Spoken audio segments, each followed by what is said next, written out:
அருமையானவர்களே, இந்த நாளிலும் அவனுடைய வார்த்தை நான் இடத்திலே கொண்டு வருகிறேன். 2 கொரிந்தியர் 8:9 என்ன சொல்லுது பாருங்களேன். நம்முடைய கர்த்தராகிய இயேசு கிறிஸ்துவின் கிருபையை அறிந்திருக்கிறீர்களே.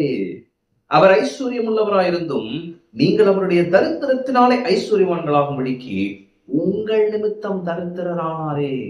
இதை நம்ம எல்லாரும் சொல்லணும் பாருங்க. என் நிமித்தம் இயேசு சிலுவையிலே தரித்திரரானார். என்னப்பா அது? ஏனால எனக்காக அவர் அங்க சிலுவையில தரித்திரரானாரா? ஏன் அப்படின்னா என்னை ஐஸ்வர்ய உள்ளவனாய் ஐஸ்வர்யவானாய் மாற்றும்படியாய். அப்ப இயேசு மரித்துட்டாரா? மரித்துட்டார். இயேசு சிலுவையில மரித்து 3ஆம் நாள் உயிரோடு எழுந்துட்டாரா? எழுந்துட்டார். அப்ப இயேசு எனக்காக தரித்திரரானாரா? ஆகிவிட்டார். அப்ப இன்னைக்கு நான் என்ன ஆகணும்? ஐஸ்வர்யவானாகணும். அப்ப நீங்களும் நானும் ஐஸ்வர்யவான்களா இருப்பது கர்த்தருடைய சித்தம். இயேசு நமக்காக பாடுபட்டு ரத்தம் சிந்தி மரித்திருக்கிறார். ஏன்னா நீங்களும் நானும் ஏழ்மையில் இருப்பதற்காக அல்ல, குறைவில் இருப்பதற்காக அல்ல, பிசினஸ் லாஸ்ல இருப்பதற்காக அல்ல, அடகு கட்ட முடியல, வட்டி கட்ட முடியல, அதுக்காக அல்ல. இயேசு மரித்ததுக்கு பாருங்க நிறைய காரணங்கள் உண்டு. அதுல ஒரு முக்கிய காரணம் என்னன்னா, நீங்க பொருளாதாரத்துல நல்லா இருக்கணும். ஆமென். எனவே ஒருவேளை நீங்க குறைவில் இருக்கிறீங்கன்னா உங்க மனதை புதிதாக்குங்க. எந்த காரியத்துல புதிதாக்கணும்னா, இயேசு எனக்காக தரித்திரரா இருக்கிறார். ஐஸ்வர்ய சம்பனர், உலகத்திற்கு சொந்தக்காரர், அவரோட தான் எல்லாமே. அவர் எனக்காக தரித்திரரா இருக்கிறார். ஏன்? நான் அவருடைய தரித்திரத்தினாலே ஐஸ்வர்யவனாக முடிக்கிறேன். எனவே நான் இன்னைக்கு ஐஸ்வர்யவானா இருக்கிறேன். கிறிஸ்துவுக்குள் ஐஸ்வர்யவானா இருக்கிறேன். தைரியமா சொல்லுங்க. பணம் இருக்கா இல்ல அதெல்லாம் இல்ல. கிறிஸ்துவுக்குள்ள நான் ஐஸ்வர்யனா இருக்கிறேன். அதை சொல்லுங்க. பணம் உங்களை தேடி வரும். ஆமென்.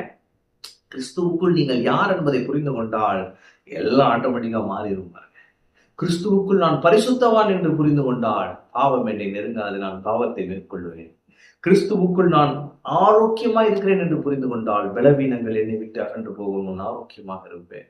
கிறிஸ்துவுக்குள் நான் ஐஸ்வர்யவான் என்று நான் எண்ணினாள், அந்த விசுவாசத்திலே வாழ்ந்தாள், தரித்திரம் என்னை விட்டு அகன்று போகும். ஆமென். நீ நான் நிறைய பாக்குறது என்னன்னா, விசுவாசிகளாக நம்ம பொருளாதாரத்துல இன்னும் யோசிச்சுட்டு இருக்கோம். என்ன நம்மளால பினான்சியல் மூவ் பண்ண முடியலையே, ஃபியூச்சர் என்ன ஆகும் இப்படி யோசிச்சுட்டு இருக்கிறோம். ஆனா ஆண்டவர் சொல்றாரு, நீ இப்படி இருக்கிறது ஏன் சித்தம் இல்ல, உன்னை ஐஸ்வர்யமானாய் வைப்பதே என்னுடைய சித்தம், அநேகருக்கு ஆசீர்வாதமாய் வைப்பதே என் சித்தம், நீ குறைவில் இருப்பது என் சித்தம் அல்ல, நிறைவில் வாழ்வதே என் சித்தம் என்று சொல்கிறார். எனவே பொருளாதாரத்தை குறித்து, உங்கள் பொருளாதாரத்தை குறித்த கர்த்தர் சித்தம் என்ன? நீங்கள் ஐஸ்வர்யவான்கள், நீங்கள் ஐஸ்வர்யவானாய் வாழ வேண்டும், நிறைவில் வாழ வேண்டும், பரிபூரணத்தில் வாழ வேண்டும், அநேகருக்கு ஆசீர்வாதமா இருக்க வேண்டும். இனிமே இந்த மாச கடைசியில காசு இல்லை, அந்த நிலையில நீங்களும் நான் இருக்கக்கூடாது. கர்த்தர் இந்த சூழ்நிலை எல்லாம் மாற்றுவார். கடனோட இருக்கிறீங்களா? கடனை அடைக்க உதவி செய்வார். பேங்க் பேலன்ஸ் இல்லையா? உதவி செய்வார். விசுவாசத்துல நீங்க தைரியமான ஐஸ்வர்யவான் என்று சொல்லுங்க. உங்களை தேடி கிறிஸ்துவுக்கு நீங்கள் ஐஸ்வர்யவான்களா இருக்கிறீங்களே, எனவே ஐஸ்வர்யம் உங்களை தேடி வரும். அவன் எனவே ஐஸ்வர்ய சம்பனராகிய இயேசு எனக்காக சிலுவையில் பாடுபட்டு தரித்திரராயிருக்கிறார். எனவே நான் கிறிஸ்துவுக்குள் ஐஸ்வர்யவான் என்று நான் நம்பி அந்த சத்தியத்திலே வாழ்வேன்.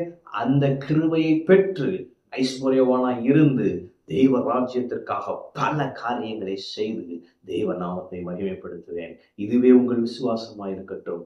அநேகருக்கு பிரயோஜனம் உள்ள பாத்திரமாய் கர்த்தர் உங்களை எடுத்து பயன்படுத்துவார். பொருளாதாரத்தில் உங்களை ஆஸ்வதிப்பார். அநேகருக்கு ஆசீர்வாதமாக இருப்பீர்கள். ஆமென். கர்த்தர் உங்களோடு இருக்கிறார். கர்த்தர் உங்களை ஆஸ்வதிப்பார்.